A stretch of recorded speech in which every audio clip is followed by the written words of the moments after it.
kamu bahwa Indonesia telah melakukan amandemen terhadap struktur lembaga sebanyak 6 kali? Amandemen pertama terjadi setelah reformasi pada tahun 1998. Beberapa perubahan signifikan termasuk penghilangan ketentuan tentang MPRS dan MPR sebagai lembaga tertinggi negara. Amandemen kedua terjadi pada tahun 2000 yang melibatkan perubahan lebih lanjut terhadap Undang-Undang Dasar 1945. Salah satu perubahan pentingnya adalah pengurangan masa jabatan presiden dan wakil presiden. Amandemen ketiga terjadi pada tahun 2001 menegaskan bahwa presiden dan wakil presiden yang terpilih adalah pasangan yang sama yang memperkuat sistem presidensial di Indonesia. Amandemen keempat melibatkan perubahan lebih lanjut terhadap ketentuan mengenai pembentukan Dewan Perwakilan Rakyat dan Dewan Perwakilan Daerah.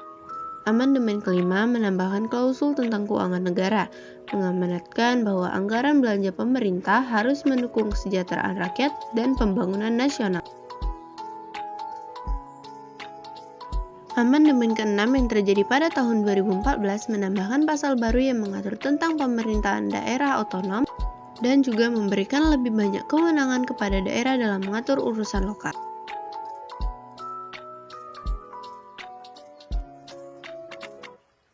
Lembaga eksekutif merupakan salah satu dari 3 cabang pemerintahan dalam suatu negara yang bertanggung jawab untuk melaksanakan dan mengeksekusi kebijakan-kebijakan negara. Di banyak negara, lembaga eksekutif dipimpin oleh kepala pemerintahan yang seringkali disebut Perdana Menteri atau Presiden beserta kabinetnya. Dalam lembaga eksekutif, Presiden memiliki peran dan wewenang yang luas dalam menjalankan pemerintah. Berikut ini adalah beberapa peran dan wewenang Presiden dalam lembaga pemerintahan. Peran dan wewenang Presiden dalam lembaga pemerintahan adalah sebagai pemimpin eksekutif, pengambil keputusan utama, penyusun anggaran, pengangkat dan pemberhenti pejabat, pengawas administrasi pemerintah, komandan tertinggi angkatan bersenjata, dan ketua Dewan Keamanan.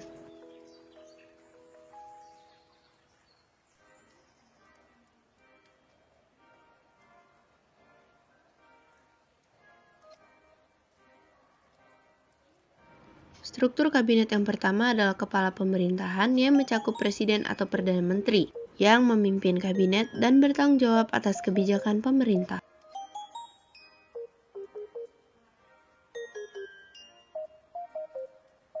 Struktur kabinet yang kedua adalah anggota kabinet yang mencakup menteri-menteri yang bertanggung jawab atas berbagai portofolio ataupun departemen.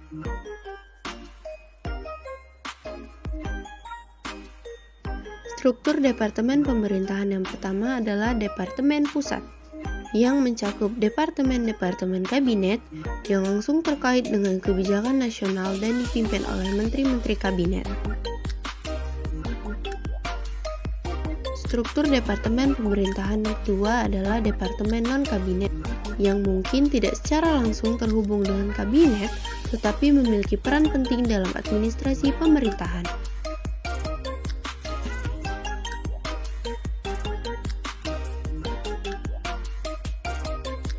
Lembaga legislatif adalah cabang kedua dari pemerintahan yang umumnya ditemukan dalam sistem pemerintahan demokratis. Lembaga ini memiliki tanggung jawab utama dalam pembuatan, pembahasan, dan pengesahan undang-undang yang mengatur tata kelola suatu negara.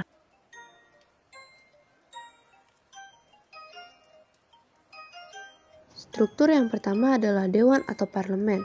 Lembaga legislatif umumnya terdiri dari 1 atau 2 kamar seperti Dewan Rakyat dan Dewan Negara. Kedua kamar biasanya memiliki peran dan fungsi yang berbeda. Struktur yang kedua adalah anggota legislatif yang disebut sebagai anggota parlemen atau legislator yang dipilih oleh rakyat atau mungkin diangkat berdasarkan sistem tertentu. Mereka mewakili kepentingan masyarakat di wilayah pemilihan mereka.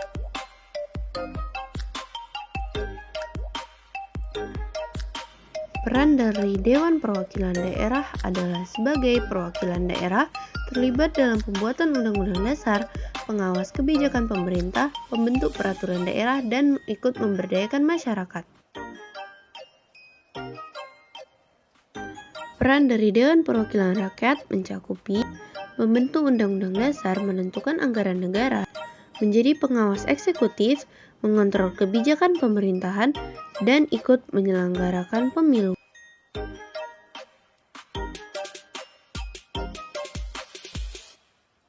Proses pembuatan undang-undang yang pertama adalah membangkitkan inisiatif, menyusun naskah awal, mengkaji, mencari partisipasi publik, mencari persetujuan, pengesahan, penerapan, amandemen dan revisi, dan yang terakhir adalah penafsiran oleh pengadilan.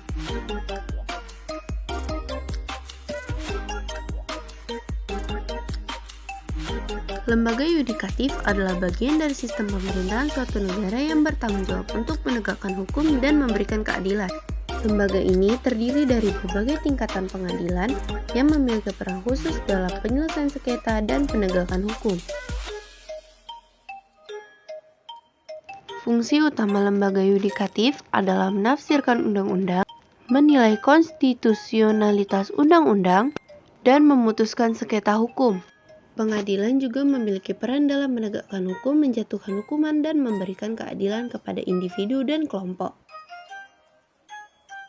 Lembaga yudikatif biasanya memiliki struktur bertingkat, mulai dari pengadilan tingkat pertama hingga pengadilan tingkat banding dan mungkin hingga tingkat tertinggi seperti Mahkamah Agung atau Pengadilan Konstitusi.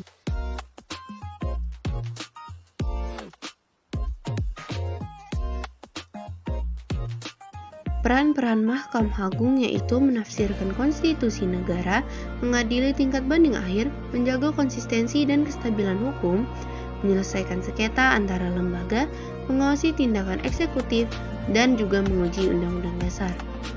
Mahkamah Agung memiliki wewenang dalam memutuskan kasus, menafsirkan dan menguji konstitusionalitas undang-undang dasar, memberi hukuman dan perintah pengadilan, menetapkan aturan prosedural, dan mengatur sistem hukum. Independensi sistem peradilan adalah prinsip kunci dalam menjaga keadilan dan supremasi hukum di suatu negara. Independensi sistem peradilan merupakan pilar kritis dalam memastikan keadilan, supremasi hukum, dan perlindungan hak individu di suatu negara.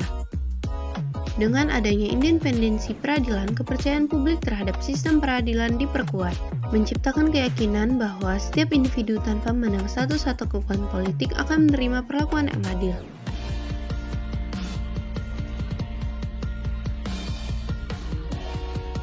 Lembaga terkait merujuk pada organisasi atau badan yang memiliki fungsi khusus dalam suatu sistem pemerintahan. Lembaga-lembaga ini dapat beroperasi di bawah satu cabang pemerintahan atau melibatkan kerjasama antar cabang. Lembaga terkait memiliki peran khusus dalam menjalankan fungsi pemerintahan dan mendukung pembangunan nasional. Struktur dan peran lembaga ini dapat bervariasi tergantung pada sistem pemerintahan dan kebutuhan negara tertentu.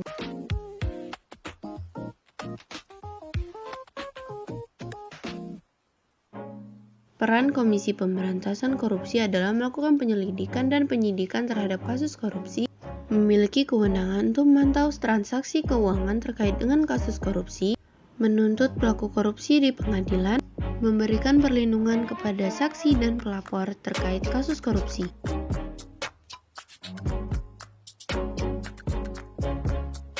Komisi Yudisial berperan dalam mengawasi perilaku hakim, menilai kinerja hakim, memberikan sanksi pada hakim jika melakukan pelanggaran, menerima keluhan dari masyarakat terkait perilaku hakim, memelihara integritas dan kemandirian sistem peradilan.